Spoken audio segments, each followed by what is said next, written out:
When you think of the biggest, baddest villains in gaming history, there are a few names that just send a shiver down your spine. And right at the top of that list, Archimonde the Defiler. This guy isn't just some final boss, he's a world-ending force of nature, a demon lord whose ambition is just absolutely off the charts. So today, let's track his journey from a brilliant leader to the harbinger of total annihilation. And believe me, that wasn't just some empty threat. It was a promise. This one line pretty much sums up the pure terror he represented. But to really get a handle on the monster, we've got to go all the way back to the beginning, to the person he used to be. So our story doesn't start with fire and chaos. No, it starts on this beautiful, almost perfect world called Argus. And among the super-intelligent magic-wielding eredar who lived there, Archimonde was already a rising star. But even in a place that was basically paradise, his ambition was just limitless. Okay, so check out how ruthless this climb to the top was. He starts out as an apprentice to this seriously powerful sorcerer, a guy named Thalkiel. But then he finds out his master is secretly scheming to summon demons to take over their whole world. And what does Archimonde do? He doesn't hesitate for a second. He exposes the whole plot, leads the counterattack himself, and then he personally chops off his old teacher's head. This move makes him a hero and lands him a spot as one of the 3 main rulers of his entire race. Talk about a promotion. And this is where you really see what he's all about. He didn't just get rid of a threat. He turned him into an accessory. He had the skull coated in special metals just to make it better at channeling magic. So it was a trophy, a warning to anyone who might cross him, and a powerful weapon, all rolled into one. I mean, that's just a perfect symbol of his cold, calculating obsession with power. Well, that kind of ambition, it gets noticed, and it caught the attention of someone from way, way out in the cosmos. A being with unimaginable power, the fallen titan Sargeras, who showed up on Argus with an offer that was about to change everything, forever. So Sargeras basically tells them, hey, you know that one big question you've always had? The one about the flaw in the universe? I can answer it for you. For a race that craved knowledge like the eredar, this was almost impossible to say no to.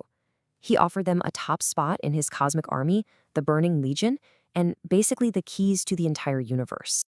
And this is the moment everything shatters. The 3 leaders had to choose. Velen, who could see the future, saw the darkness behind the offer and took his followers and ran. Kil'jaeden, the master strategist, he was tempted by the promise of endless knowledge. But Archimonde? For him, it was simple. It was all about raw power. No tricks, no deep philosophical reason, just a bottomless hunger for strength that would see him reborn as a horrifyingly powerful demon. So with his new demonic power-up, Archimonde got the job he was pretty much born for. He became the supreme military commander of the Burning Legion, the iron fist of his new boss, Sargeras. And boy, did he take to this new job. He whipped the Legion's armies into a frenzy, pushing them to be more savage and brutal than ever before. He brought in whole new species like the giant pit lords to act as his living tanks. And yeah, he was still using his old master's skull to command legions of demons on the battlefield. His first big test came on this little backwater world called Azeroth, and here he showed off his personal strength in the most brutal way you can imagine. He single-handedly fought and killed the demigod of the wild Milorn by just snapping his neck. But even that incredible power wasn't quite enough. The mortals and dragons of this world actually banded together and pushed the Legion back. A magical portal collapsed, and Archimonde was ripped from the world and thrown into the chaotic dimension known as the Twisting Nether. But here's the thing about a demon lord like Archimonde. Defeat is just a temporary inconvenience. Yeah, he was banished, but he wasn't destroyed. He would just have to wait and plan his revenge on the world that had the nerve to stand up to him. Thanks to some dark rituals by the Lich King and his minion Kel'Thuzad, a new door was opened and Archimonde was pulled back into Azeroth. And his very first move back on solid ground was designed to send a message of pure, absolute terror. Just let that number sink in for a second. 10,000 years. An entire eternity to just sit there, stewing in your own rage, holding a grudge, and planning exactly what you're going to do when you get back. The hatred he must have felt. It's just unimaginable. And he was finally ready to let it all out. His target? The magical, floating city of Dalaran, the home of the world's most powerful human mages. And how does he take it on? Does he send an army? Lay a long siege? Nope. He just walks right up to it himself.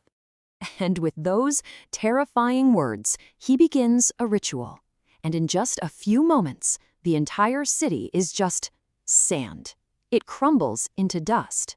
This wasn't just about winning a battle. It was psychological warfare. This was Archimonde at his absolute peak, arrogant, powerful, and showing the whole world that nothing they built could ever stand in his way. Okay, so after basically wiping the human kingdoms off the map, Archimonde turned his attention to the real prize. He was going after the source of the Night Elves' immortality and power, the World Tree, Nordrassil, sitting at the top of Mount Hyjal.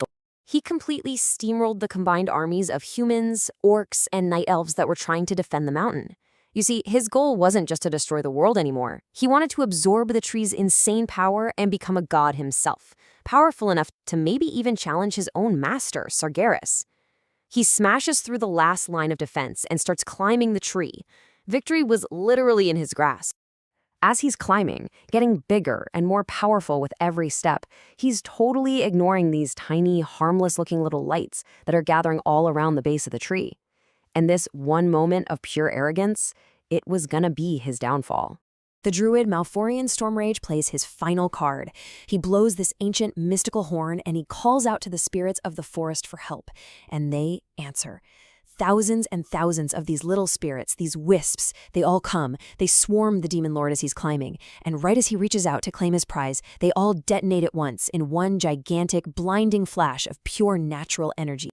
And just like that, he was gone. Vaporized.